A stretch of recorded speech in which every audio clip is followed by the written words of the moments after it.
In a landmark moment for the Catholic Church, Cardinal Robert Francis Prevost has been elected the 267th Pope, taking the name Pope Leo XIV, after a brief but intensely deliberative two-day conclave in the Sistine Chapel. This election marks a notable transition not only because of the end of Pope Francis's historic papacy, but also because Prevost becomes the first American-born pontiff in the history of the Church, signaling a new chapter of global inclusivity and pastoral emphasis in Vatican leadership. Born in 1955 in Chicago, Illinois, Robert Francis Prevost's journey to the papacy is one marked by deep spiritual commitment, scholarly pursuit, and missionary zeal.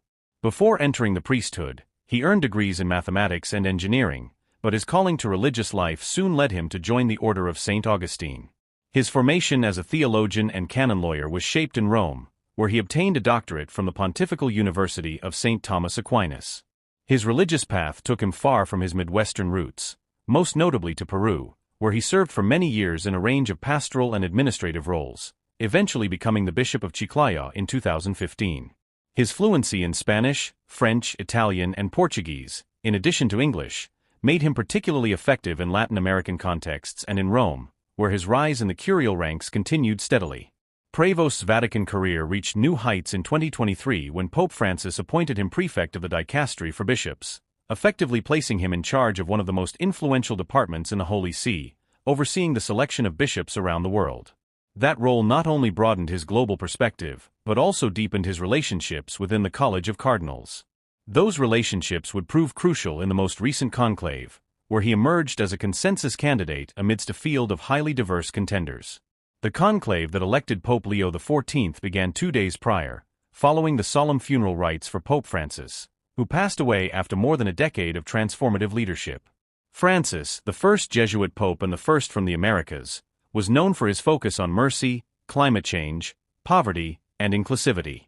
His death left the Church at a crossroads, whether to continue in the direction of reform and outreach that Francis championed, or to pivot back to more traditional and doctrinal conservatism. In the early hours of the conclave, insiders reported that the voting was split among several factions, with some cardinals favoring a continuation of Francis's policies, others pushing for a return to rigid orthodoxy, and still others looking for a unifying figure who could bridge divides. By the second day, it became clear that Prevost's name was gaining momentum. Described by colleagues as deeply pastoral, intellectually astute, and personally humble, Prevost offered a profile that many saw as embodying the balance the Church now needs. Upon his election, Prevost chose the name Leo XIV, a choice rich with historical resonance. The last pope to use the name Leo was Leo XIII, who reigned from 1878 to 1903 and was known for his groundbreaking social teachings, particularly the encyclical Rerum Novarum, which addressed the rights of workers and the duties of capital in the face of industrialization. By adopting this name, Leo XIV may be signaling his intent to place renewed emphasis on social justice, economic equity, and the moral responsibilities of the modern world, echoing themes dear to Pope Francis and aligned with the historical Leo XIV's legacy. As Pope Leo XIV made his first public appearance from the central balcony of St. Peter's Basilica, tens of thousands gathered in Vatican Square, their anticipation met with the calm but resolute presence of a man who now leads more than 1.3 billion Catholics worldwide. Speaking briefly in Italian, Spanish, and English, he offered a message of peace, unity, and continuity. He paid tribute to Pope Francis, calling him a shepherd who opened many doors, and committed himself to carrying forward the mission of mercy and dialogue that his predecessor championed. One of the most immediate challenges Leo XIV faces is navigating the increasingly complex landscape of global Catholicism. The Church is growing most rapidly in the global South, particularly in Africa and parts of Asia, while in Europe and North America it continues to face sharp declines in vocations, participation, and cultural relevance. The new pope's international background, including decades of service in Peru and his multilingual proficiency, could prove crucial in fostering a more decentralized and culturally sensitive Church. Another pressing issue is the ongoing call for reforms related to clerical abuse, the role of women in the Church, and governance transparency. While Pope Francis made substantial efforts to address these matters, often with mixed responses, Leo XIV is expected to continue the path of institutional accountability, likely emphasizing local responsibility, synodality, and a listening Church. He has in the past spoken about the need for the Church to be close to the people, especially those on the margins of society.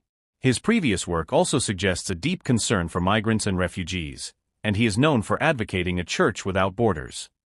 These issues have become increasingly urgent in a world marked by geopolitical conflict, economic disparity, and climate-induced displacement. Observers anticipate that Leo XIV will bring moral clarity and compassionate advocacy to these global crises. Beyond internal church matters, Leo XIV will also be a central voice on the world stage. As the leader of the world's largest religious body, the Pope's words and actions have significant geopolitical and ethical influence. In recent decades, popes have been seen as global moral authorities on everything from environmental stewardship to peacemaking. With Leo XIV's American roots and international service record, he may bring a fresh perspective on the role of the papacy in a time of rising nationalism and cultural fragmentation. Yet with all the expectations and complexities, the election of Pope Leo XIV has stirred a palpable sense of hope across the Catholic world.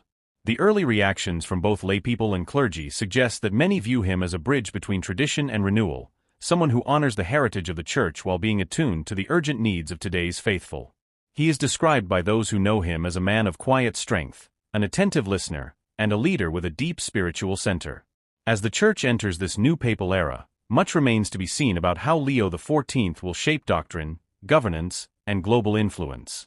But for now, the white smoke has cleared, the bells of St. Peter's have rung, and a new chapter has begun, one rooted in continuity, marked by humility, and animated by the hope of transformation.